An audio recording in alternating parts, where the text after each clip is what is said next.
Hi, I'm Bernie Hunhoff, State Representative here in Yankton, and we're talking about Amendment O, one of about 7 issues on the ballot that we'll be voting on November 6th.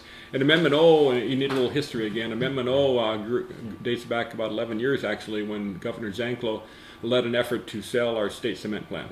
The state cement plant was started, nigh on 80, 90 years ago because South Dakota contractors and builders could not get enough cement, and especially road builders could not get enough cement. So we had our own state cement plant for many years. Governor Zanklo thought it was wise to sell it, so we sold it for $238 million in, I think it was the year 2001, 11 years ago. And we created a state trust fund, and we put the language for that state trust fund in the Constitution, which might have been a mistake because the Constitution is kind of an ironclad document. But there it is. And the language says that $12 million a year should be taken out of the trust fund.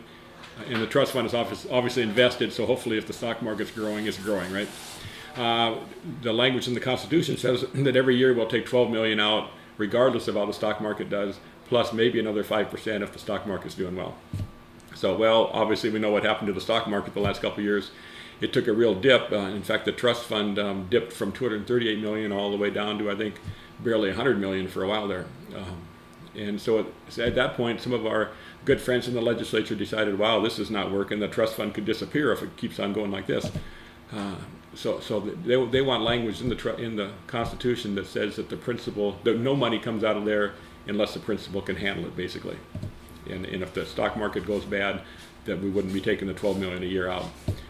So they came up with a provision that's very much like we have for other trust funds. We have 2 other big trust funds in South Dakota: an education enhancement trust fund and a healthcare trust fund. And this new language would mirror the language for those 2 trust funds. So it's a very cautious approach forward.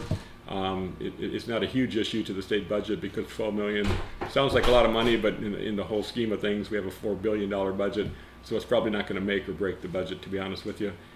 Not a big thing in the legislature, but it's an effort to bring the cement plant trust fund in line with the other trust funds.